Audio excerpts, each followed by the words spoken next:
உங்களுடைய கவனத்தை உங்களை அழைத்த ஆண்டவரிடத்திலிருந்து டிஸ்ட்ராக்ட் பண்ணுகிறது. அது உங்களை கொன்னுடாது. ஹல்லேலூயா. அது உங்களை கொல்ல முடியாது. ஏன்னா அழைத்தவர் உண்மையுள்ளவர். அவர் பேர் உண்மையுள்ளவர். என்னை வாப்பா போலான்னு கூட்டிட்டு என் கையை பிடிச்சாருன்னா எங்க கொண்டு போய் என்னை கூட்டாரு அங்க கொண்டு போய் விட்டுருவாரு. அவர் கேட்டார், ஏன் பயப்பட்டீர்கள்? ஏன் உங்களுக்கு விசுவாசம் இல்லாமல் போயிற்று? பயம் வந்துட்டுனா விசுவாசம் இருக்காது. எந்த கொடிய புயலை காட்டிலும் இயேசு பெரியவராயிருக்கிறார். எல்லாத்தையுமே அந்த புயல் எடுத்துக்கிட்டே போனா கூட யோபுவின் வாழ்க்கையில் எல்லாத்தையுமே அந்த புயல் காத்தா எடுத்துட்டு போச்சு. ஒண்ணுமே இல்லை. யோபு தனியா உட்காந்துட்டான், ஓட்ட வச்சுட்டு சுரண்டிட்டு. கர்த்தர் கொடுத்தா கர்த்தர் எடுத்தான்னு சொல்ற இடத்துக்கு வந்துட்டான். ஆனாலும் அவன் கர்த்தரை பத்தி தூசிக்கவே இல்லை. ஹல்லேலூயா. கர்த்தர் மேல் நம்பிக்கையா இருந்தான். கடைசியில் ஆண்டவர் அவனுக்கு ரெட்டத்தனையா எல்லாத்தையும் திருப்பி கொடுத்தாரு. பார்க்கும்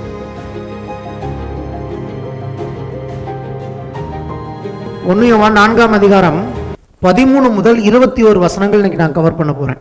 ஆனா முதல்ல 13ஆம் வசனத்தை மட்டும்தான் வாசிக்க போறேன். அவர் தம்முடைய ஆவியில் நமக்கு தந்தருளினதினாலே நாம் அவரிலும் அவர் நம்மிலும் நிலைத்திருக்கிறதை அறிந்திருக்கிறோம். இங்கதான் போன வாரம் முடிச்சேன். இப்ப இங்கே ஸ்டார்ட் பண்றேன். தம்முடைய ஆவியை நமக்கு தந்தருளினார் அப்படின்னு சொன்னாலும் சொல்லலாம். அப்படிதான் இங்கிலீஷ்ல எல்லாம் வந்திருக்கு. ஆனா தமிழ்ல எப்படி வந்திருக்குன்னு கேட்டீங்கன்னா, அவர் தம்முடைய ஆவியில் நமக்கு தந்தருளினாலே. இது எப்படி இருக்குன்னா, அவர்கிட்ட வந்து எடுத்து கொஞ்சம் கொடுத்ததுனாலே. ஹல்லேலூயா. என்னுடைய பணத்தில் நான் உனக்கு தந்ததினாலே அப்படின்னு சொல்றது போல இருக்குது. அவர் தம்முடைய ஆவியில் இருந்து நமக்கு தந்தருளினாலே நாம் அவரிலும் அவர் நம்மிலும் நிலைத்திருக்கிறதை அறிந்திருக்கிறோம். ஒரு போர்ஷன் எடுத்தார் தேவன். ஆதாமை உண்டாக்குனப்ப என்ன பண்ணாரு? அவருடைய போர்ஷன் அது எது? தன்னுடைய சுவாசம். அந்த சுவாசத்தை வேற எந்த சிருஷ்டிப்புக்கும் தன்னுடைய சுவாசத்தை ஆண்டவர் ஊதல. மனுஷனுக்குள்ளே தன்னுடைய சுவாசத்தை ஊதினார், அவன் ஜீவாத்மாவானான். மனுஷனை தேவன் தன்னுடைய சாயின்படியும் தன்னுடைய ரூபத்தின்படியும் உண்டாக்கினார். ஸோ அவனை கிட்டத்தட்ட ஒரு பிள்ளை போல உண்டாக்கினார் என்பதுதான் இங்க என்னவா இருக்கிறது முக்கியமான கருத்து. நீங்க இதெல்லாம் இதில் நீங்க புரிஞ்சுக்க வேண்டியது என்னன்னு கேட்டீங்கன்னா, உங்களுக்குள்ளும் ரட்சிக்கப்பட்ட உங்களுக்குள்ளும் தேவனுக்குள்ளும் இருக்கிறது 2 விதமான ஆவிகள் இல்லை. என்ன விதமான ஆவி தேவனிடத்தில் இருக்கிறதோ, இப்ப நீங்க இயேசுவை ஏற்றுக்கொண்ட உங்களுக்கு நான் சொல்லுகிறேன், இனிமேல் என்ன விதமான ஆவி தேவனிடத்தில் இருக்கிறதோ அதே விதமான ஆவி இன்னைக்கு உங்களுக்குள்ள வந்துட்டு. அதனாலதான் அது பேர் தான் ரட்சிப்பு. ரட்சிப்புங்கிறது என்ன? தேவன் என்ன விதமான ஆவியை உள்ள வச்சிருக்கிறாரோ அதுலேருந்து ஒரு போர்ஷன் உங்களுக்கு இன்னைக்கு மறுபடியும் கொடுத்து ரட்சிக்கப்படுங்கள். மறுபடியும் பிறக்கிறதுனா அன்னைக்கு எப்படி அவர் சிருஷ்டித்தாரோ அப்படி இன்னைக்கு உங்களை சிருஷ்டிக்கிறார். பிள்ளைகளா நீங்க பிறக்கிறீங்க, புது சிருஷ்டியாய் மாறுறீங்க. எப்படி? அவருடைய ஆவியை ஒரு போர்ஷன் எடுத்து நீங்க உங்களுக்குள்ள வச்சிருக்கிறார். நீங்க சொன்ன உடனே பரலோகம் என்ன பண்ணுது? இயேசுவை ஆண்டவர் என்று சொன்ன உடனே பரிசுத்த ஆவியானவர் என்ன பண்ணுகிறார்? உங்களுக்குள்ளே ஊதி உங்களை புது பிள்ளைகளாக இன்றைக்கு மாற்றுகிறார். ஸோ நீங்க பிள்ளைகள். இப்போ என்ன பிள்ளைகள் சொல்லுங்களா? பிள்ளைகள். உங்களுக்குள்ளும் எனக்குள்ளும் இருக்கிற ஆவிக்கும் தேவனுடைய ஆவிக்கும் எந்த விதமான வித்தியாசம் இல்லை. ஆகவேதான் பவுல் எழுதுகிறார், ரட்சிக்கப்பட்ட நம்மை உயிரோடு அவர் எழுப்பி உன்னதங்களில் அவரோடு உட்கார வைத்திருக்கிறார். ரட்சிக்கப்பட்ட உடனே உங்க ஆவி இப்ப எங்க போச்சு? ஏசு எங்க இருக்கிறாரோ அங்க போய் உங்களை உட்கார வைத்து விட்டார். ரட்சிப்பு எவ்வளவு விலையேற பெற்றது. உங்களுக்குள்ள நீங்க ஆழமா அதை புரிஞ்சுக்கணும். ஒருவேளை இதுவரைக்கும் புரிஞ்சுக்காத பிள்ளைங்களும் புரிஞ்சுக்கங்க. உங்களுக்குள்ளும் எனக்குள்ளும் தேவனுக்குள்ளும் இருக்கிற ஆவி ஒரே ஆவி. கொரிந்தியர்ல பவுல் எழுதுகிறார், தேவனோடு இசைந்து இருக்கிறவன் அவரோடு ஒரே ஆவியாய் இருக்கிறான். வேற வேற 2 ஆவிகள் இணைய முடியாது, 2 பர்சனாலிட்டி இணைய முடியாது. கர்த்தருடைய சிருஷ்டிப்புல 2 விதமான பர்சனாலிட்டி, 2 விதமான ஆவிகள் இணைந்தால் அது அவருடைய பார்வையில் அபாமினேஷன். எதனால தேவன் பூமியை ஜலத்தால் அழித்தார் நோவாவின் நாட்கள்ல? மனுஷ குமாரத்திகள் தேவகுமாரர்களோடு வேற ஆவிகளோடு சேர்ந்து ராட்சதர்களை பெற்றபடினாலே கர்த்தர் என்ன பண்ணார்? பூமியை அழித்தார்னு பார்க்கிறோம். கான்செப்ட்லாம் புரிஞ்சுக்கணும். திருப்பி எங்க வந்துட்டேன்? இப்ப நான் வித்துக்கு வந்திருக்கேன். தேவனுடைய பிள்ளைகளுடைய அதாவது 2 ஆவிகள் தான் ஒன்னா இருக்க முடியும். ஆமென். ஆனால் இன்னைக்கு நீங்களும் நானும் பெற்றிருக்கிறது மனுஷ ஆவி இல்ல, தேவ ஆவி. உங்க ஆவியும் தேவனுடைய ஆவியும் இன்னைக்கு எப்படி இருக்கு? 2ம் ஒன்றாய் இருக்கிறது. இது ரொம்ப சீரியஸான விஷயம். சொல்லுவோமா? சீரியஸான விஷயம். ஹல்லேலூயா. 2 பழைய ஏற்பாட்டு காரியங்களை காண்பிக்க விரும்புகிறேன். உபாகமம் 22 9 முதல் 11 வசனங்கள். உன் திராட்சை தோட்டத்திலே பற்பல விதமான விதையை விதைக்காயாக. வேற வேற விதையை விதைக்க கூடாது தோட்டத்தில். இப்படி செய்தால் நீ விதைத்தவைகளின் பயிரையும் திராட்சை தோட்டத்தின் பலனையும் தீட்டுப்படுத்துவாய். மாட்டையும் கழுதையும் பிணைத்து உலாதிருப்பாயாக. மாடு புட்டினா 2 மாடு போட்டு, கழுதை புட்டினா 2 கழுதை போட்டு. கர்த்தருக்கு பிடிக்காது. பாருங்க எவ்வளவு கேர்ஃபுல்லா இருக்காரு பாருங்க. ஆட்டு மயிரும் பஞ்சு நூலும் கலந்த வஸ்திரத்தை உடுத்தி கொள்ளாதாயாக. ஒன்னு ஆட்டு மயிர் ட்ரெஸ் போடு, இல்ல பஞ்சு நூல் போடு, ரெண்டையும் கலந்து போடாத. கலப்பு கர்த்தருக்கு பிடிக்காது. கலப்பின விதைகள் இன்னைக்கு உண்டாக்கிட்டு இருக்காங்கல்ல, இதெல்லாம் மனுஷன் உண்டாக்குனது. ஆனா கர்த்தருடைய பார்வையில் அது அருவருப்பானது. லேவியராகமம் 19ஆம் அதிகாரம் 19ஆம் வசனம். என் கட்டளைகளை கைக்கொள்வீர்களாக, உன் மிருக ஜீவன்களை வேறு ஜாதியோட புளிய விடாயாக. அப்பனா அன்னைக்கு அப்படி பண்ணியிருக்காங்க. அதனாலதான் அழிச்சார். பன்னியோட இருதயத்தை எடுத்து மனுஷனுக்கு பிக்ஸ் பண்ண பாக்குறாங்க, இப்போ ஆராய்ச்சி செய்யறாங்க. ஆனா கர்த்தர் சொல்றாரு, வேற வேற மிருகங்களே ஒன்னா என்ன பண்ணாத, இதோட கொஞ்சம் பொலிய விடாயாக என்னன்னா 2ஐயும் இனப்பெருக்கம் செய்யக்கூடாது. அப்படி செஞ்சிருக்காங்க தெரியுமா உங்களுக்கு? 2 வேற வேற மிருகங்களை சேர்த்து வேற ஒரு மிருகம் உண்டாக்கியிருக்காங்க. கர்த்தர் அதை ஒத்துக்க மாட்டாரு. அங்கே சொல்றாரு, உன் வயலிலே வெவ்வேறு வகையான விதைகளை கலந்து விதைக்காத, சணல் நூலும் கம்பளி நூலும் கலந்த வஸ்திரத்தை உடுத்தக்கூடாது. எவ்வளவு கரெக்டா சொல்றாரு பாருங்க. அப்போ என்ன சொல்றாரு? நான் எதுக்கு இதை சொல்றேன்னா, விதை பத்தி சொல்லும் போது நம்ம இங்க வாசிச்சோம்ல, இந்த வசனம் என்ன வாசிச்சோம்? அவர் தம்முடைய ஆவியில் நமக்கு தந்தரல. அதான் மேட்ரு. அவர் தம்முடைய ஆவியிலிருந்து நமக்கு தந்தரலினாலே நாம் அவரிலும் அவர் நம்மிலும் நிலைத்திருக்கிறார். ஹல்லேலூயா. அப்ப நீங்கள் நானும் ஒவ்வொரு நாள் நடக்கும்போது என்ன யோசிக்கணும்? நான் வேற இல்ல, நானும் தேவனும் ஒரே ஆவியா இருக்கிறோம். தேவன் என்ன விதமான வாழ்வை உடையவராயிருக்கிறாரோ அதே விதமான ஜீவனை எனக்குள்ள கொடுத்திருக்கிறார்.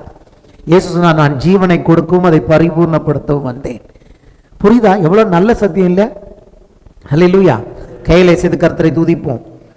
அதுக்கு தான் இந்த 2 உதாரணத்தை காமிச்சேன். எனக்கு ஆண்டவர் காண்பித்தபடினாலே அடுத்து இன்னொரு வசனத்தை காண்பிக்க விரும்புகிறேன். சங்கீதம் 82 6 முதல் 7 வசனங்கள். கர்த்தர் என்ன சொல்றாரு பாருங்க. நீங்கள் தேவர்கள் என்றும், யாரை பார்த்து சொல்றாரு? தன்னுடைய மக்களை பார்த்து சொல்றாரு. நீங்கள் தேவர்கள் என்றும் நீங்கள் எல்லாரும் உன்னதமானவரின் மக்கள் என்றும் நான் சொல்லியிருந்தேன். ஆனாலும் நீங்கள் மனுஷரை போல செத்து லோக பிரபுகளில் ஒருவனை போல விழுந்து போவீர்கள். நான் ஆச்சரியமா இருக்கு. அவங்க ஜனதா பார்த்து சொல்றாரு, மனுஷ மாதிரி நீ சாகக்கூடாதுங்கிறாரு. அப்ப என்ன அர்த்தம்? இங்கிலீஷ்ல நல்லா வருது, தமிழ்ல இருந்து மக்கள்னா புரிய மாட்டேங்குது. I have said you are gods. சின்ன ஜி, பெரிய ஜி தான் நம்ம தேவனுக்கு, நமக்கு என்ன ஜி? சின்ன G. Gods and all of you are children of the most high, but ye shall die like men and fall like one of the princes. அப்படின்னா என்ன அர்த்தம்? இது இது இது எப்படி சாத்தியம்? இஸ்ரேல் மக்களை பார்த்து நீங்க லிட்டில் காட்ஸ் ஏன் சொன்னாரு தெரியுமா? இங்க விளக்கம் நான் இயேசு சொல்றாரு. அதை இயேசு சொல்லி காமிப்பார். இதே வசனத்தை வாசிப்போம். யோவான் 10ஆம் அதிகாரம் 34 முதல் 35 வசனங்கள். இதே எடுத்து இயேசு கோட் பண்றாரு. இயேசு அவர்களுக்கு பிரதித்திரமாக, தேவர்களாய் இருக்கிறீர்கள் என்று நான் சொன்னேன் என்பதாய் உங்கள் வேதத்தில் எழுதியிருக்கவில்லையா? எப்படின்னு கேட்டா, தேவ வசனத்தை பெற்றுக் கொண்டவர்களை தேவர்கள் என்று அவர் சொல்லியிருக்க, வேத வாக்கியமும் தவறாதிருக்க. எப்படி நீங்க தேவர்கள்? ஆண்டவர் சொல்றாரு, இஸ்ரேல் மக்களுக்கு தான் ஆண்டவர் வேதத்தை கொடுத்தார். உலகத்துல யார்கிட்ட கொடுத்தாரு? மோசேயின் மூலமாக இஸ்ரேல். அப்ப சொல்றாரு, என் வார்த்தையை வாங்கி கொண்டபடியினாலே நீ என்ன போல மாறிட்ட. அப்போ தேவனுடைய வித்துனாலதான் நீங்களா இன்னைக்கு உண்டாகி இருக்கீங்க, நீங்கள் நானும். அப்ப நீங்கள் நானும் யாரு? குட்டி தேவர்கள். தேவ வசனத்தை பெற்றுக்கொண்டவர்கள் தான் தேவர்கள். அப்ப வேத வாக்கியம் தவறாதான் இயேசு சொல்றாரு. அப்ப தேவன் சொல்றாரு, உலகத்தில் இருக்கிற மனுஷன் சாகிறது போல நீ சாகக்கூடாது, உலகத்தில் இருக்கிற மனுஷன் வாழ்றது போல நீ வாழக்கூடாது. நீ எப்படி, நான் என்னுடைய போஷனை உனக்கு கொடுத்துருக்கிறேன், நீ நானும் ஒன்னா இருக்கும். நான் என்ன விதமான வாழ்க்கை வாழ்றனோ, ஆரம்பத்தில் எப்படி ஆதாமை சிருஷ்டித்தனோ அப்படி இயேசுவின் மூலமாக அதே விதமான புது சிருஷ்டிப்பின் ஜீவனுள்ள வாழ்க்கையை நீ வாழ வேண்டும் என்று ஆண்டவர் சொல்லுகிறார். அதான் யோவான் எழுதுற அந்த ஒரு வசனத்துக்கு தான் நான் இவ்வளவு விளக்கம் கொடுத்துட்டு இருக்கேன். மற்ற வசனங்கள்லாம் வேகமா போயிடலாம். எத்தனை பேருக்கு நல்லா உள்ள போகுது? ஆமென். சோ இன்னும் அடுத்தது, சரி இதை வச்சு நீங்க என்ன செய்ய போறீங்க? தேவ வசனத்தை ஏற்றுக்கொண்ட நீங்கள் தேவர்கள் கர்த்தர் சொல்றாரு. அப்ப நீங்க என்ன செய்ய போறீங்க அப்படின்னா, நீங்க கர்த்தருடைய வார்த்தையை பேசும்போது, எதுக்கு இந்த சபையில நான் அடிக்கடி கன்ஃபெஷன் பண்ணணும்னு சொல்றேன். சிலர் ஃபாலோ பண்றீங்க எனக்கு தெரியும், சிலருக்கு நேரம் இல்லைன்னு தெரியும். ஆனா ஃபாலோ பண்ண ஆரம்பிங்க. புதுசாக வர பிள்ளைக்கு குட்டி குட்டி வசனத்தை சொல்லி கொடுக்கும்போது சொல்லியிருக்கேன், டிக்கு விழுந்துட்டுன்னு ஏமாத்தலான்னு பார்க்குறாரு. 2 டிக்கு விழுந்துட்டு என்ன எங்க சொல்லு, என்ன சொல்லு, கர்த்தரின் மேய்ப்பராக இருக்கிறார் தாழ்ச்சடைன்னு சொல்லு. ஏந்திரமா சொல்றேன், இங்க சொல்லியிருக்குது தேவ வசனத்தை ஏற்றுக்கொண்ட உங்களை தேவன் சொல்லும் போது நீங்க கர்த்தருடைய வசனத்தை பேசினா ஆவிக்குரிய உலகத்துக்கு தெரியாது அது கர்த்தர் பேசுறாரா நீங்க பேசுறீங்களான்னு. ஆவிக்குரிய உலகத்தை பொறுத்த வரைக்கும் வார்த்தைக்கு அது வேலை செய்ய ஆரம்பிச்சிடும். ஹல்லேலூயா. கர்த்தருடைய வார்த்தையை எடுத்து கர்த்தரின் மேய்ப்பராக இருக்கிறான்னு சொல்லும் போது தேவ தூதர்களும் பரலோகமும் கர்த்தர் பேசுனதுக்கு மட்டும்தான் அவங்க ஒர்க் பண்ணுவாங்கன்னு கிடையாது. ஏன்னா உங்களையும் குட்டி தேவர்களா ஆண்டவர் வச்சிருக்கிறாரு. எப்போ குட்டி தேவன் ஒருவன் சொல்றான், அப்ப நாங்க அதுக்கு செவி கொடுக்கணும் என்று காரியங்கள் நடக்கும். கைகளை தட்டி ஆண்டவரை மேம்படுத்துங்கள். அப்ப அவருடைய போஷனை கொடுத்திருக்கிறாரு, அவருடைய வித்தை கொடுத்திருக்கிறாருன்னா அவரை போல செயல்படுறதுக்கு எப்படி, அதை எப்படி நீங்க செயல்படுத்த போறீங்கன்னா, when you speak the word of God, the heaven doesn't matter whether it is God or you are speaking. When you speak the word of God, the things will happen in the spiritual realm. ஆவிக்குரிய மண்டலத்தில் அந்த காரியங்கள் நடக்கும்போது உங்க வாழ்க்கையில் நீங்க அதை பார்க்க ஆரம்பிப்பீங்க. நான் எதுவுமே அதிகமா சொன்னதில்லைங்க, கர்த்தரின் மேய்ப்பரா இருக்கிறா நான் தாழ்ச்சிடைங்கிற அந்த ஒரு வசனத்தை தான் வாழ்க்கையில ஆபீஸ்க்கு போகும்போது வரும்போது பைக்ல சொன்ன ஒரே ஒரு வசனம், கர்த்தரின் மேய்ப்பரா இருக்கிறார். ஒரு வாட்டி பிரீத்தி சார் என்ன சின்ன பிள்ளையில என்னோட ஃபேக்ட்ரிக்கு கூப்பிட்டு போயிருந்தேன். ஸ்லேட்டை கொடுத்து உட்கார வச்சிருந்தேன், ஸ்லேட்டு குச்சியும் கொடுத்து, ஸ்லேட்டு குச்சி வேலை எழுதுறதுக்கு. பிள்ளை என்ன எழுதிருக்குன்னா கர்த்தர் என் மேய்ப்பரா இருக்கிறார் அப்படின்னு சொல்லி. எங்கள் மேனேஜர் பார்த்துட்டு கேட்டார், உன் பிள்ளைக்கு வேறு எதுவுமே தெரியாது, என் பிள்ளைக்கு இது மட்டும் தெரிஞ்சா போதும், இன்னைக்கு நல்லா தான் இருக்கு. ஹல்லேலூயா. என்ன, கர்த்தர் என் மேய்ப்பராக இருக்கிறார். So when you speak the word, it will work. ஆமென். ஏன் இன்னும் சொல்ல போனா தேவனோட சேர்ந்துட்டீங்களா இல்லையா? உங்க ஆவி தேவனுடைய ஆவி சேர்ந்திருக்க. அப்ப நீங்க பேசும்போது யார் கூட பேசுகிறா சத்தம்? உங்க சத்தத்தோட யார் சத்தம் எழும்புதங்க? உங்க ஆவியிலிருந்து பேசும்போது தேவனே பேசுகிறார். அவருக்கு சத்தம் கொடுக்க ஒரு தொண்டை வேணும், ஒரு நாக்கு உதட்டெல்லாம் வேணும். ஸோ என்னை சூஸ் பண்ணார், எனக்காக நீ பேசவா. மோசே எதுக்காக அனுப்பினாரு? கர்த்தருக்காக பேச அனுப்பினார். பார்வோன்ட்ட போய் நீ பேசு, என்னுடைய வல்லமை உன் மேல வைக்கிறேன், என்னுடைய அபிஷேகத்தை வைக்கிறேன். பார்வோன் முன்னாடி போய் மோசே நின்று அற்புதங்களும் அடையாளங்களும் செய்தார். அப்ப பின்னாடி வந்து பேக்கப் பண்ணது யாரு? கர்த்தர். அந்த செங்கடலை பிளக்க அந்த கோலை நீட்டின பொழுது அந்த செங்கடல் 2ஆ பிளந்தது மோசேவா கர்த்தரா? கர்த்தர் ஒரு கீழ்காற்றை வீச பண்ணினார், செங்கடலை 2ஆய் பிளந்தார் என்று சொல்லி பார்க்கிறோம். நீங்களும் நானும் தேவனுடைய ஆவியில் நிறைந்து தேவனுடைய வார்த்தை பேசும்போது கர்த்தர் செங்கடல்களை பிளப்பார், உன் தேவைகளை சந்திப்பார், வியாதிகளை சுகமாக்குவார், உன் குடும்பத்தை கர்த்தர் அற்புதமாய் மாற்றுவார். அதுக்கு தான் அந்த போஷன் கொடுத்தாரு. வச்சுக்கிட்டு நல்ல முக்கியமான போஷனை உள்ள வாங்கி வச்சுக்கிட்டு அழுதுகிட்டு கண்டது பின்னாடி போயிட்டு வாழ்க்கையை தொலைக்கிறதுக்கு கர்த்தர் உங்களை கூப்பிடல. நீங்க நல்லா இருந்தீங்கன்னா தேவையானலாம் உங்களை தேடி வரும். ஆமேன். நீங்க இருக்க வேண்டிய பொசிஷன் இருந்தீங்கன்னா கர்த்தர் காத்தடிப்பார். ஒரு காத்தும் ஒன்னொன்னு கொண்டது உங்களுக்கு சேர்க்கும், உங்களுக்கு வேலையை சேர்க்கும், உங்களுடைய உறவுகளை சேர்க்கும், நல்ல நண்பர்களை கர்த்தர் கொண்டு வருவார். அந்த காற்று தானாகவே வந்து உங்கள் கையில் எல்லாவற்றையும் கொடுக்கும். ஒரு மரத்திலேருந்து இலைகள் உதிர்ந்து போவது அப்படியே பறந்து போகுது, அதை நாம் கையில், சில இலைகள் தானா வந்து நம்ம கையில் வந்து என்ன பண்ணும், விழும். அது நம்ம பிடிச்சதுனால இல்லை, அந்த காற்று நம்ம கையில் கொண்டு வந்து கொடுக்குது இல்லையா? அதுபோல தான் கர்த்தருடைய ஆசீர்வாதங்கள் உன்னை தேடி வரும். It will overtake your life. அது உங்கள் வாழ்க்கை, சில மொழிபெயர்ப்பு சொல்லுது, அந்த கர்த்தருடைய ஆசீர்வாதம் உங்களை முந்தி கொண்டு போகுமா, உங்களுக்கு முன்னாடி போகும். ஆண்டவர் சொல்லிருக்காரு, நீ வருகையிலும் ஆசீர்வதிக்கப்பட்டிருப்பாய், நீ போகையிலும் ஆசீர்வதிக்கப்பட்டிருப்பாய். எவ்வளவு ஆசீர்வாதங்களுக்கு முக்கியம் பேச வேண்டும். தேவன் வெளிச்சம் உண்டாக்கடது என்று சொன்னார், வெளிச்சம் உண்டாயிற்று. இன்னைக்கு தேவ ஆவியை பெற்ற நீங்களும் நானும் சொல்லும் போது, நீ சொல்லும் போது நடக்குமா நடக்காதா? நடக்கும். ஏன்னா இப்ப விசுவாசம் வந்துருச்சு இல்ல, அந்த போஷன் தான் நமக்குள்ள பேசுது. ஹல்லேலூயா. தேவனுடைய போஷன் சொல்லுமா, தேவனுடைய போஷன், தேவ ஆவி என் மூலமாய் பேசுகிறார். ஆகவேதான் அந்நிய பாஷை பேசணும். ஆமென். அந்நிய பாஷை பேசும்போது ஆவியானவர் மட்டுமே பேசுவார், சத்தம் மட்டும் தான் உங்களோட இது. அப்போ கண்ணுக்கு தெரியாத சில ரகசியங்களை ஆண்டவர் பேசுகிறார். நமக்கு புரியாத சில காரியங்கள் நமக்கு தெரியாமையே ஆவிக்குரிய மண்டலத்தில் நடக்கிறது. ஏன்னா தேவ ஆவியோடைய சத்தம் கேட்கும் போது தேவ தூதர்கள் செயல்படுகிறார்கள். தேவன் பேசுகிறார், யார் தடுத்து நிறுத்த முடியும்? கர்த்தர் பேசுகிறார், யார் நோ என்று சொல்ல முடியும்? கர்த்தர் பேசும்போது அற்புதங்கள் நடக்கும். தேவன் நம்மேல் வைத்திருக்கிற அன்பை நாம் அறிந்து விசுவாசித்திருக்கோம். இப்போ நான் விளக்குனதே உங்களுக்கு புரியுதா? காலையிலேருந்து ஆராதனையில் எவ்வளோ அன்பை பற்றி புரிஞ்சிருக்கும். புரிஞ்சிருக்கீங்களா இல்லையா? அதனால தான் விசுவாசிக்கிறோம். தேவன் நம்மேல் வைத்திருக்கிற அன்பை நாம் அறிந்து விசுவாசித்திருக்கிறோம். தேவன் அன்பாகவே இருக்கிறார். அன்பில் நிலைத்திருக்கிறவன் தேவனில் நிலைத்திருக்கிறான், தேவனும் அவனில் நிலைத்திருக்கிறார். நியாய தீர்ப்பு நாளிலே நமக்கு தைரியம் உண்டாயிருக்கத்தக்கதாக அன்பு நம்மிடத்தில் பூர்ணப்படுகிறது. ஏனென்றால் அவர் இருக்கிற பிரகாரமாக நாமும் விலகத்தில் இருக்கிறோம். 18ஆம் வசனம் ரொம்ப முக்கியம். அன்பிலே பயமில்லை. சொல்லுவோமா? அன்பிலே பயமில்லை. பூர்ண அன்பு பயத்தை புறம்பே தள்ளும்.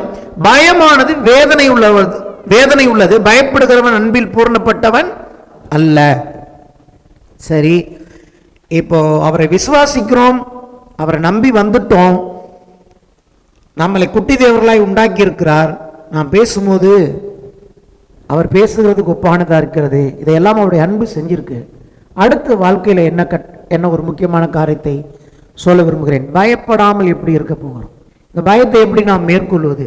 அவர் நம்ம மேல அன்பா தான் இருக்கிறாரு, இது எல்லாருமே நம்புறோம். ஆனா சூழ்நிலை என்ன பண்ணுகிறது? நம்மை அந்த அன்பு சந்தேகப்பட வைக்கிறது, பயம் உண்டாகிறது. வேதத்திலிருந்து ஒரு வார்த்தையை நான் காண்பிக்க விரும்புகிறேன். மார்க் எழுதின சுவிசேஷம் 4:35 முதல் 40 வசனங்கள். இயேசுவோட சீசர்களோடு என்ன பண்ணுகிறார்? படகுல போகிறார். அன்று சாயங்காலத்தில் அவர் அவர்களை நோக்கி அக்கறைக்கு போவோம் வாருங்கள் என்றார். என்ன சொன்னார்? அக்கறைக்கு போவோம் வாருங்கள். கடல்ல எங்க அக்கறை இருக்குன்னு கேட்கலாம். கலிலேய கடல்ல அக்கறை உண்டு. கலிலேய கடல் வந்து ஒரு பெரிய ஏரி அது, ஆனால் அது கடல் என்று தான் அழைக்கப்படுகிறது. கர்த்தர் கிருபை செய்தார், அந்த கடலை நாங்களும் போட்ல போனோம். ஸோ அந்த கடல் அது கலிலேய கடல். அன்று சாயங்காலத்தில் அவர் அவர்களை நோக்கி அக்கறைக்கு போவோம் வாருங்கள் என்றார். அவர்கள் ஜனங்களை அனுப்பிவிட்டு அவர் படவில் இருந்தபடி அவரை கொண்டு போனார்கள். வேறே படவுகளும் அவரோடு கூட இருந்தது. அப்பொழுது பலத்த சுழல் காற்று உண்டாகி படவு நிரம்பத்தக்கதாக அலைகள் அதன் மேல் மோதிற்று. கப்பலின் பின்னணியத்தில் அவர் தலையணை வைத்து நித்திரையா இருந்தார். இயேசு தலகாணி வச்சு தூங்கிட்டு இருந்தார். அவர்கள் அவரை எழுப்பி, போதகரே, நாங்கள் மடிந்து போகிறது உமக்கு கவலை இல்லையா என்றார்கள்.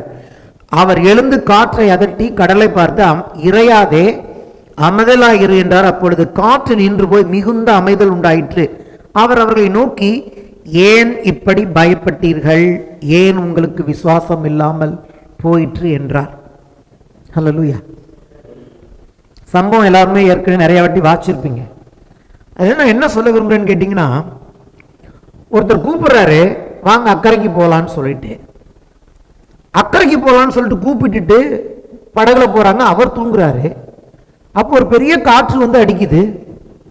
அப்போ இவங்க என்ன பண்றாங்க? அவரை போய் எழுப்பி, உங்களுக்கு கொஞ்சம் கூட கவலை இல்லை, நாங்கெல்லாம் சாவ போறோம், தூங்கிட்டீங்களேன்னு கேட்குறாங்க. அப்போ சொல்றாரு, ஏன் பயப்பட்டீங்க? ஏன் உங்களுக்கு கொஞ்சம் கூட விசுவாசம் இல்லைன்னு கேட்குறாரு. உங்களை என்னையும் ஆண்டவர் அழைத்தார். அக்கறைக்கு போவோன்னு கூப்பிட்டவர் யார் என்கிற அறிவு முதலாவது உண்டாக வேண்டும். அக்கறைக்கு வாங்க போகலான்னு கூப்பிட்டவர் யார்? இயேசு. இவங்க ஏற்கனவே அவருடைய அற்புதங்கள் அடையாளங்கள்லாம் பார்த்துருக்காங்க இல்லையா? ஆனா புயல் காற்று வரும்போது நம்ம வாழ்க்கையிலையும் அது போல நிறைய புயல் காற்று வருகிறது. அப்ப நம்ம என்ன பண்றோம்? அது எதுக்கு வருதுன்னு முதல்ல புரிஞ்சுக்கணும். அது எதுக்கு வருதுன்னா, உங்க வாழ்க்கையில உங்களை கூப்பிட்டவரை விட அது பெரியதாக தன்னை காண்பித்து உங்களுடைய கவனத்தை டிஸ்ட்ராக்ட் பண்ணுகிறது. ஹல்லேலூயா. உங்களுடைய கவனத்தை உங்களை அழைத்த ஆண்டவரிடத்திலிருந்து டிஸ்ட்ராக்ட் பண்ணுகிறது. அப்போ ஏதோ ஒன்று நடந்தோடனே, நான் நேற்று தான் இயேசு ஏற்றுக்கிட்டு வந்தேன், இன்னைக்கு தான் ஞானஸ்நானம் எடுத்தேன், என்ன எனக்கு அப்படி நடக்குதுங்கும் போது நீங்கள் கொஞ்சம் நிதானிக்கணும். அது உங்களை கொன்னுடாது. ஹல்லேலூயா. அது உங்களை கொல்ல முடியாது. ஏன்னா அழைத்தவர் உண்மையுள்ளவர், அவர் பேர் உண்மையுள்ளவர். என்னை வாப்பா போலான்னு கூட்டிட்டு என் கையை பிடிச்சாருன்னா, எங்க கொண்டு போய் என்னை கூட்டார அங்கே கொண்டு போய் விட்டுருவார். வழியில் பயந்து விட்டுட்டு ஓடுறதுக்கு அவர் மனிதன் அல்ல. ஹல்லேலூயா. கையை பிடிச்சாருன்னா கடைசி வரைக்கும் உங்களையும் என்ன எங்க கூட்டாராக கொண்டு போய் சேர்த்துட்டு தான் அடுத்த வேலை பார்ப்பாரு. ஆனா வழியில விசுவாசத்தோடு இருக்க வேண்டியது நம்முடைய பொறுப்பு. ஆமேன். இந்த படகு அப்படியே இஸ்ரேல் ஜனங்களுக்கு பொருந்தும்.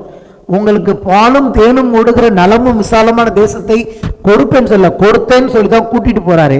ஆனா வழியில் அவர்கள் பார்த்த ஏனோக்கியர், அது போன்ற பெரிய கூட்டங்களை பார்த்தோன்னே ஹைட்டா இருந்தான், வெயிட்டா இருந்தாலும் இவங்க பயந்துட்டாங்க. எப்படி பயந்துட்டாங்கன்னா, கர்த்தரை விட இவன் பெரியவன் நினைச்சாங்க. கர்த்தரை விட அவன் பெரியவன் நினைச்சது இல்லாம தங்களையும் வெட்டுக்கிளி போல உணர்ந்தாங்க. நாங்களும் ஒண்ணு இல்லைன்னு நினைச்சாங்க. முடிஞ்சது கதை. கர்த்தர் அவங்களை என்ன பண்ணிட்டாரு? உங்களை கூட்டு போக மாட்டேன்ட்டாரு. இன்னைக்கு நான் சொல்லுகிறேன், இயேசு உங்களோட வருவேன் என்று வாக்கு கொடுத்திருப்பார் என்று சொன்னால் இன்னையிலிருந்து உனக்கு எல்லாமே ஸ்மூத்தா தான் போகணும் கிடையாது. பிரச்சனை வரும் நான் சொல்லி பயமுத்தல. ஒரு வேளை உங்களுக்கு பிரச்சனைகள் வரும் என்று சொன்னால் நீங்க என்ன புரிஞ்சுக்கணும்? இந்த பிரச்சனையை பார்க்கும்போது இந்த பிரச்சனையோடைய நோக்கம் என்னன்னு கேட்டீங்கன்னா, பிசாசு என்னை இவர் மேல இருக்கிற அன்பு, இவர் மேல வைத்திருக்கிற விசுவாசத்திலிருந்து என்னை திருப்ப பயமுறுத்துகிறான். அவர் கேட்டார், ஏன் பயப்பட்டீர்கள்? ஏன் உங்களுக்கு விசுவாசம் இல்லாமல் போயிற்று? பயம் வந்துட்டுனா விசுவாசம் இருக்காது. ஹல்லேலூயா. ஒரு மனுஷன் ஒன்று கூப்பிடுறான், ஆண்டவரே என்னுடைய பொண்ணு ரொம்ப சீரியஸா இருக்கா, அவளை வந்து சுகமாக்குன்னு கூப்பிடுறான். ஆண்டவர் சொன்னா நான் வந்து சுகமாக்குறேன்னு சொல்லிட்டாரு. சொன்னாரா இல்லையா? நான் வந்து சுகமாக்குறேன்ப்பா உங்களை. அதுக்குள்ள இங்கே வேற ஒரு பெரிய பிரச்சனை நடக்குது. இன்னொரு பொண்ணு வந்து சுகமாக வந்துட்டா, டிலே ஆயிடுச்சு. அதுக்குள்ள செய்தி வந்துட்டு, ஆண்டவரே அந்த பொண்ணு செத்துட்டா, இனிமேல் நீங்க ஆண்டவரை கூப்பிடாதீங்கன்னு ஆண்டவர் சொன்னாரு. பயப்படாத, விசுவாசம் உள்ளவனா இருந்தார். அப்படின்னா என்ன அர்த்தம்? அங்க செத்துட்டான்னு செய்தி கேட்டு பயந்துடாத. சொன்னெல்லாம் வந்து நான் சுகமாக்குவேன்னு நான் சொன்னா சொன்னபடி செய்வேன். ஒன்லி பிலீவ்னாரு. பயந்துடாத. அவன் என்ன பண்ணா? ஒண்ணுமே பேசல. ஐயோ என் பொண்ணு போயிட்டான்னு அலறி கூப்பிடுறது வரலவே இல்லை. அமைதியா ஆண்டவரோடு போனான். ஆண்டவர் அவளை உயிரோடு எழுப்பி கொடுத்தார். கேட்கறதுக்குலாம் நல்லா இருக்கு. நான் சொல்றேன், என்ன காத்தடிச்சாலும் 30 வருஷமா நான் பல காற்றுகளை பார்த்துருக்கிறேன். நான் நிற்கிறேன். ஹல்லேலூயா. எத்தனை விதமான காற்றுகள் சத்துரு கொண்டு வந்தாலும் அந்த மெச்சூரிட்டி நம்மளை எங்க கொண்டு போகுதுன்னு கேட்டீங்கன்னா, என்னதான் மெச்சூரிட்டி? எந்த கொடிய புயலை காட்டிலும் இயேசு பெரியவராயிருக்கிறார். எல்லாத்தையுமே அந்த புயல் எடுத்துக்கிட்டே போனா கூட, யோபுவின் வாழ்க்கையில் எல்லாத்தையுமே அந்த புயல் காத்தா எடுத்துட்டு போச்சு. ஒண்ணுமே இல்லை. யோபு தனியா உட்காந்துட்டான், ஓட்ட வச்சுட்டு சுரண்டிட்டு. கர்த்தர் கொடுத்தா, கர்த்தர் எடுத்தான்னு சொல்ற இடத்துக்கு வந்துட்டான். ஆனாலும் அவன் கர்த்தரை பத்தி தூசிக்கவே இல்லை. ஹல்லேலூயா. கர்த்தர் மேல் நம்பிக்கையா இருந்தான். கடைசியில் ஆண்டவர் அவனுக்கு ரெட்டத்தனையா எல்லாத்தையும் திருப்பி கொடுத்தாரு பார்க்கிறோம். எதுக்கு சொல்றேன்னா, இவரை நம்பி படகில் ஏறினவர்கள் அல்லது அவருக்கு படவையை கொடுத்தவர்கள் யாரும் வீணா போனதே இல்லை. வெறும் படகை கொடுத்த பேதுருவின் படகை 2 படகு மீனால் நிரப்பினவர். எதுக்கு சொல்லுகிறேன்? பூரண அன்பு பயத்தை புறம்பே தள்ளும். இயேசு உண்மையுள்ளவர். ஆண்டவருடைய பார்வையில் மரணம் என்பது தூக்கம். அவர் சொல்றார், போய் அந்த பொண்ணு அவள் நித்திரையாக இருக்கிறாள்னு. ஏன் தெரியுமா? மரணம் ஆண்டவருக்கு முடிவே கிடையாது. லாசர் தான் மரிச்சு போனான், அவனையும் எழுப்பினாரு. கர்த்தருடைய பார்வையில் மரணம் என்பது தூக்கம். எது மரணம் தெரியுமா? நரகத்துக்கு போனாதான் மரணம். நிறைய பேர் மரித்திருக்காங்களா? அவங்களாம் என்ன செய்யறாங்க? தூங்கிட்டு இருக்காங்க. ஆண்டவர் மறுபடியும் உங்க உயிரோடு எழுப்புவாரா? எழுப்புவாரு. அவங்களுக்கு நியாய தீர்ப்பு நடக்குமா? பரலோகத்துக்கு போறவங்க பரலோகத்துக்கு போவாங்க, நரகத்துக்கு போறோம். அதுதான் மரணம். அது வரைக்கும் இன்னைக்கு எல்லாருமே பூமியில் என்ன செய்கிறார்கள்? இயேசு ஏற்றுக்கிட்டவங்களோ ஏற்றுக்காதவங்களோ எல்லாமே என்ன பண்றாங்க? தூங்கி கொண்டு இருக்கிறார்கள், நித்திரையா இருக்கிறார்கள். ஆகவே தான் இயேசுவோட லாங்குவேஜ் வந்து அவள் மரித்துட்டான்னு சொல்லல, அவள் நித்திரையா இருக்கிறாள். லாசரு நித்திரையா இருக்கிறான்னு சொல்றாரு சீசர்கள்ட்ட. அவங்களுக்கு புரியல. அப்புறம் ஓப்பனா சொல்றாரு, செத்துட்டான், அங்க போலான்னு. தேவனுடைய லாங்குவேஜ், கர்த்தருடைய லாங்குவேஜ்ல மரணம் என்ன? தூக்கம். அப்போ உங்க வாழ்க்கையில ஏதாவது ஃபுல்லா முடிஞ்சிருச்சுன்னா என்ன அர்த்தம்? அது தூங்கிட்டு இருக்குன்னு அர்த்தம். ஆண்டவர் மறுபடியும் தட்டி எழுப்புவார். எது மொத்தமா 0 ஆயிடுச்சோ, மரித்தது போல தோன்றுகிறதோ, அதை என்ன செய்வார்? ஆண்டவர் உயிரோடு எழுப்ப வல்லவராக இருக்கிறார். மரித்தோரை உயிர்ப்பித்து இல்லாதவைகளை இருக்கிறவைகளை போல அழைக்கிற தேவன் நம்முடைய தேவன். அவருடைய போஷனை தான் இதுக்கு எதுக்கு சொல்றேன்னா, அவருடைய போஷனை நமக்கு கொடுத்துருக்கிறாரு, நம்மோட நிலைச்சிருக்கிறாரு. தேவனுடைய அன்பில் நிலைத்திருக்கும் போது பூரண அன்பு பயத்தை என்ன பண்ணுகிறது? நம்முடைய வாழ்க்கையில் புறம்பே தள்ளுகிறது. பயம் எதுக்கு வருதுன்னா, உங்க விசுவாசத்தை உங்ககிட்டேருந்து திருடுவதற்காக வருகிறது. பயமும் விசுவாசமும் ஒரே சமயத்தில் செயல்பட முடியாது. பயம் வரும். பயம் தப்புன்னு சொல்லல, ஆனா அந்த பயத்தை நம்பக்கூடாது. ஹல்லேலூயா. என் வாழ்க்கை இப்படி போயிடுமோ, என் ஊழியம் இப்படி ஆயிடுமோ அப்படிங்கிற பயத்தை நாம் சொந்தமாக்கி கொள்ளக்கூடாது. அதற்கு பதிலாக இந்த உலகத்தில் இருக்கிறவனையும் என்னில் இருக்கிறவர் பெரியவர். அவர் எதையும் எழுப்ப வல்லவர். எதையுமே உயிரோடு எழுப்பி கொடுக்க அவர் வல்லவர். கடைசி நம்பிக்கை என்ன? இந்த உலகத்தை பொறுத்த வரைக்கும் மரணம். மரணத்துக்கு அப்புறம் ஜனங்க நம்ப மாட்டாங்க. செத்துட்டார் அப்புறம் என்னங்க இருக்குன்னு. ஆனா தேவன் அப்படி சொல்ல, செத்தாலும் எழுப்புவேன். ஆமென். எத்தனையோ மரித்தவர்களை ஆண்டவர் எழுப்பினார் என்று சொல்லி பார்க்கிறோம். ஏன்னா மனுஷனை பொறுத்த வரைக்கும் மரணம் தான் டெட் எண்டு. ஆனால் தேவனை பொறுத்த வரைக்கும் மரணம் ஒரு டெட்டுன்னு கிடையாது. அதற்கு அப்புறமும் ஆண்டவர் கிரியை செய்ய வல்லவராக இருக்கிறார். அவருடைய போஷனை நமக்குள்ள கொடுத்திருக்கிறார். ஹல்லேலூயா. நீங்க விசுவாசித்தா நாமும் என்ன பண்ணலாம்? தேவ மகிமையை காணலாம். மரித்த பகுதிகளை மறுபடியும் உயிரோடு நம்ம வாழ்க்கையில் எழுப்ப முடியும். எத்தனை பேர் விசுவாசிக்கிறீர்கள்? 13ஆம் வசனம், அவர் தம்முடைய ஆவியில் நமக்கு தந்தருளினதினாலே நாம் அவரிலும் அவர் நம்மிலும் நிலைத்திருக்கிறதை அறிந்திருக்கிறோம். இப்ப புரிஞ்சிச்சு. நம்ம ரெண்டு பேரும் தேவனும் நம்மளும் எப்படி இருக்கோம்? ஒன்றாய் இருக்கிறோம். பிதாவானவர் குமாரனை உலக இரட்சகராக அனுப்பினார் என்று நாங்கள் கண்டு சாட்சி எடுக்கிறோம். இயேசுவானவர் தேவனுடைய குமாரன் என்று அறிக்கை பண்ணுகிறவன் எவனோ அவனில் தேவன் நிலைத்திருக்கிறார், அவனும் தேவன் நிலைத்திருக்கிறான். இப்ப அறிக்கை பண்ணவங்களுக்கு தேவன் நிலைத்திருக்கிறாரா இல்லையா? ஏன்னா இயேசுவை ஆண்டவர் சொல்ல உதவி செஞ்சவர் யார்? ஆவியானவர். ஆவியானவர் உள்ள வந்தாதான் முழு மனதோட ஒருத்தவங்க இயேசுவை ஏற்றுக்க முடியும். ஆவியானவர் உதவி செய்யலைன்னா, ஒருவேளை எனக்காக உங்களுக்காக கையை வைத்துட்டு அவங்க அந்த பக்கம் போய் வேற போல நடந்து கொள்ளலாம். ஆனால் உண்மையான மனம் திரும்புதல் ஆவியானவர் அவனுக்கு காண்பிச்சார்னு சொன்னா, இயேசுவை ஆண்டவர் என்று காண்பிக்கும் போது, ஆகவேதான் பவுல் எழுதுகிறார், பரிசுத்த ஆவியானவர் இல்லாமல் இயேசுவை ஆண்டவர் என்று ஒருவனும் சொல்ல முடியாது, சொல்லக்கூடாது. தேவன் நம்மில் வைத்திருக்கிற அன்பை நாம் அறிந்து விசுவாசித்திருக்கிறோம். தேவன் அன்பாகவே இருக்கிறார். அன்பில் நிலைத்திருக்கிறவன் தேவனில் நிலைத்திருக்கிறான், தேவனும் அவனில் நிலைத்திருக்கிறார். ஏன் போன வாரம் என்ன சொன்னேன்? தேவன் தான் நம்ம வாழ்க்கையில் அன்பை ஆரம்பிச்சார். He initiated. 19ஆம் வசனம், அவர் முந்தி நம்மில் அன்பு கூர்ந்தபடியால் நாம் அவரிடத்தில் அன்பு கூறுகிறோம். Who initiated this love? யார் இந்த அன்பை ஆரம்பித்தது? நீங்களா இருந்தா கொஞ்சம் பயப்படலாம். தேவன் ஆரம்பிச்சார். ஏன்? அவர் ஆரம்பிக்கலைன்னா நமக்கு ரட்சிப்பு வந்திருக்காது. ரட்சிப்பு வரலன்னா நம்ம அழிஞ்சு போயிருப்போம். அவர் தான் அதை நமக்கு இனிஷியேட் பண்ணாரு. நான் போன வாரத்தில் சொன்னேன், அந்த அன்பை உங்களுக்கு எனக்கும் கொடுக்கறதுக்கு அவர் என்ன பண்ண, தன்னைத்தானே தண்டித்துக் கொள்ள வேண்டியதாக இருந்தது. இயேசுவை சிலுவையில் மரிக்க பண்ணி அவர் சிந்தனை ரத்தத்தினால ரட்சிப்பை கொடுத்து நம்மளை இப்போ ஏற்றுட்டு இருக்காரு. ஏன்னா ஏசு இதை செய்யலாம், தேவன் உங்களை என்னை ஏற்றுக்க முடியாது. ஏன்னா நம்ம பாவிகள். பாவிகள் எப்படி பரிசுத்தமான தேவன் ஏற்றுக்கொள்ள முடியும்? பாவிகளுக்கு உள்ள வந்து எப்படி பரிசுத்தமான தேவன் இன்னைக்கு வாசம் பண்ணி நீங்களும் நானும் அவர் ஒன்னா இருக்கணும் இந்த வசனம் எப்படி சொல்ல முடியும்னா, அதுக்கு அவர் தான் எல்லாத்தையும் செஞ்சிருக்கிறாரு. தேவன் இனிஷியேட் பண்ணாரு. தேவன் என்னை நேசித்தாரு. என்ன நேசத்துக்காக தன் குமாரனை சிலுவையில் ஒப்பு கொடுத்தாரு. அவர் மறுத்து ரத்த சிந்தனைப்படினாலே இன்னைக்கு தேவன் என்னோட வந்து வாசம் பண்ண முடிகிறது. அப்ப இந்த ரட்சிப்பை நாம் புரிந்து கொள்ள வேண்டும். அப்ப நான் என்ன சொல்றேன், நீங்க இனிஷியேட் பண்ணியிருந்தா ஒரு சமயம் பயந்து விட்டுட்டு ஓடிடுவீங்க. நம்ம அவர் அன்பு கூறல, அவர் நம்ம அன்பு கூர்ந்தபடினால அவர் உண்மையுள்ளவர். நம்மளை அன்பு கூறுறவங்களாம் உண்மையுள்ளவங்களான்னு தெரியாது. ஆனா நம்மை அன்பு கூர்ந்த இயேசு உண்மையுள்ளவர். அவர் என்ன பண்ணிக்க மாட்டாரு, டைமுக்கு தகுந்த மாதிரி மாத்திக்க மாட்டாரு. நான் தான் நேற்று சொன்னேன், 30 வருஷத்துக்கு முன்னாடி அந்த சபைக்குள்ள போனப்போ உன்னை கண்டேன்னு சொன்னவர் 30 வருஷம் ஆச்சு. இந்த 30 வருஷத்துல எனக்குள்ள எவ்வளோ அப் அண்ட் டவுன் இருந்திருக்கு. அவர் என்ன வேணான்னு சொல்றதுக்கு எவ்வளோ காரியங்கள் நான் செஞ்சிருக்கேன். ஆனா அவர் செய்யல. ஏன் தெரியுமா? அவர் தான் என்ன முடியல அன்பு கூர்ந்தார். நான் அவரை தெரிஞ்சுக்கிட்டேன்னா நான் என்ன பண்ணிருப்பேன், வாழ்க்கையில சந்தர்ப்பத்தில் விட்டுட்டு ஓடி இருப்பேன். நான் ஓடிட்டேங்கிறதா உண்மை. எத்தனையோ சந்தர்ப்பங்கள்ல நான் இயேசுவை விட்டு தூரமாய் ஓடிவிட்டேன். ஆனா இந்த வசனத்தின்படி அவர் என்னில் முன்பு அன்பு கூர்ந்தபடினாலே இதுவரைக்கும் என்னை பத்திரமாய் பார்த்து கொண்டு இருக்கிறார். அது பேர் தான் கிருபை. நான் எப்படி அவருக்கு ஊழியம் செய்கிறேங்கிற அந்த மெஷர்மெண்ட்டை வச்சு அவர் என் மேல் அன்பு கூறல. நல்லா புரிஞ்சுக்கங்க. நான் எப்படி எந்த அளவுக்கு அவருக்கு உண்மையா ஊழியம் செய்கிறேங்கிறத வச்சு அவர் என் மேல அன்பு கூறல. அவர் ஏற்கனவே என் மேல் முந்தி அன்பு கூர்ந்து விட்டார். அவர் அன்பு கூர்ந்தபடினாலே நான் ஊழியம் செய்கிறேன். ஆமென். நான் ஊழியம் செய்வேன்னு அவர் என்ன நேசிக்கல. புரியுதா? இப்ப இருக்கான், நான் சொன்ன வேலையில இந்த பையன் செய்வான்பா, இவனை ரட்சிப்புக்குள்ள நடத்தி இவனுக்கு ஞானஸ்நானம் கொடுத்து சர்ச்சில் கொண்டாந்து எப்படியோ ஒரு மெம்பர் ஆக்கிட்டோம்னா வேலைக்காரனா யூஸ் பண்ணிக்கலாம், சொன்னதெல்லாம் செய்வான் அப்படிங்கிறனால அன்பு கூர்த்தனா? அப்படிதான் ஒவ்வொருத்தரும் இங்க உங்களெல்லாம் அன்பு கூறுறேன்னா அது பேரு வேலைக்காரன். அல்லேலூயா. வேலைக்கு பயன்படுத்தினால் வேலைக்காரன், வேலை செய்தாலும் செய்தாவிட்டாலும் அன்பு கூர்ந்தால் தகப்பன்.